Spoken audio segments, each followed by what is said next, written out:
مسواक करने से रोजा नहीं टूटता है, सुरमा लगाने से रोजा नहीं टूटता है, इंजेक्शन लगाने से रोजा नहीं टूटता है, किसी को खून डोनेट करने से रोजा नहीं टूटता है, खून की ड्रिपें चढ़वाने से रोजा नहीं टूटता है, बीमारी हो और कोई ड्रिप आप नसों के जरिए से अंदर लेकर जा रहे हैं तो मनफस के जरिए से नहीं जा रहा, नसों के जरिए से जा रहा है, इससे रोजा नहीं टूटता। इख्तिलाम हो जाए उससे रोजा नहीं टूटता।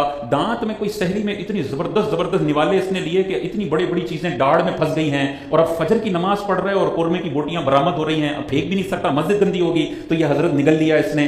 तो अगर वो इतनी बड़ी बोटी है कि चने की मिकदार के बराबर है और वो आलम चन्ना के दाढ़ में ही चने की मिकदार के बराबर बोटी फंसेगी, हमारे दांत बड़े छोटे छोटे हैं, बड़ी छोटी छोटी बोटियां फंसती हैं, वो अगर जोहर में फजर में दांतों से निकलें तो बेहतर है फेंक दें, लेकिन अगर उनको निगल भी लिया तो ये माफ है, क्योंकि सहरी से पहले आपने ये मुंह में डाला था। वैसे बाहर से तो गोश्त का एक रेशा भी गया तो टूट जाएगी नमाज रोजा, लेकिन पहले सहरी के वक्त खाया था, अब दाढ़ों से बरामद होकर पेट में चला गया, चने की मिकदार से छोटा है तो वो माफ है। इसी तरह भूल कर खा पी लिया, पहला रोजा होता है, लोगों को उम्मन याद नहीं होता, चाय भी चल रही है, पानी भी चल रहा है, खुसूसन वो जो अकेले रहते हैं या बैरून मुल्क हैं, चाय चल रही है, पानी चल रहा है, फिर बाजू का असर में याद आता है कि पूरा मस्त सारा खाना खाया और अब याद आ रहा है कि रोजा था, तो कोई मसला नहीं है। हदीस में आया कि अगर भूले से कोई खा पी ले तो उसे चाहिए कि अपना रोजा पूरा करे कि उससे अल्लाह ने खिलाया और पिलाया है। ये भूला इसलिए कि अल्लाह चाहता था कि ये कुछ खा पी ले, सहरी अच्छी नहीं हुई, खा पी ले और फिर ये रोजा पूरा कर ले। हमारे लिए इसमें क्या है, अगर हमें कोई चाय पीता हुआ नजर आ रहा है और हमें पता है भूल कर पी रहा है,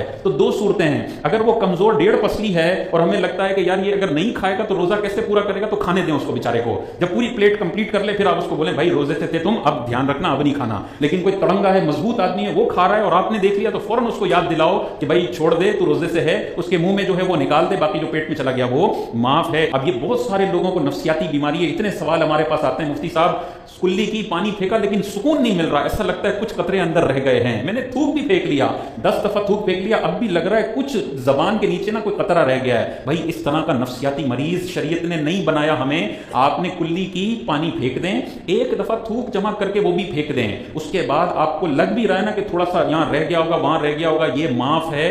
ये भी माफ ना हो तो हर बंदे को जेब में ड्रायर रखना पड़ेगा और यूं मुंह पे मारे ताकि मुंह पूरा सूख जाए, ये तो रोजा इतना मुश्किल हो जाएगा। ये माफ है। बाजों का लोग 10 दफा थूक फेंकते हैं फिर भी इनको सब्र नहीं आता, भाई ये ना करो, एक दफा फेंक लो, फिर भी बहुत ज्यादा कोई बोरिंग के पानी का जायका आ रहा है, थोड़ा और थूक जमा करके फेंक दो बस। उसके बाद अगर हल्की फुल्की तरी रह जाती है वो पेट में भी चली जाए, वो माफ है। नफ्सियाती मरीज होने की जरूरत नहीं। और बाज लोग दूसरे एक्सट्रीम पर हैं, कुल्ली करेंगे, पानी निकालेंगे और एक दफा भी थूक नहीं फेंकते, पूरा अंदर लेकर चले गए, तो भाई ये भी तरीका गलत है। कम से कम थोड़ा थूक जमा करके एक दफा तो फेंको, ताकि इतने सारे जो मुंह में कुल्ली वाले खतरात थे जो एक बार में नहीं निकले वो एक थूक में निकल जाएंगे। लेकिन 10-10 बार थूक फेंकना ये नफ्सियाती मर्ज की अलामत है। मुंह में खून निकला मसूड़ों से, बहुत सारे लोगों को यह मसला होता है, मुंह में से खून निकलता है, तो खून अगर निकला और गले में उसका कड़वा कड़वा जायका महसूस हुआ, खून नीचे उतर गया, तो ये खून भी रोजे को तोड़ देगा। थोड़ा सा निकला के जायका महसूस नहीं हो रहा, इससे रोजा नहीं टूटता है। थोड़ी सी डकार बाजुकात आ जाती है, सहरी में कोरमा खाया था, जोहर में वो डकार रिपीट हुई, कोरमे के जायके भी रिपीट हो गए, तो इन जायकों के रिपीट होने से तीखा तीखा तो लगता है, लेकिन इससे रोजे का टूटने का ताल्लुक नहीं है। बाजुकात थोड़ी सी बाहर भी आ जाती है, बंदा निगल लेता है,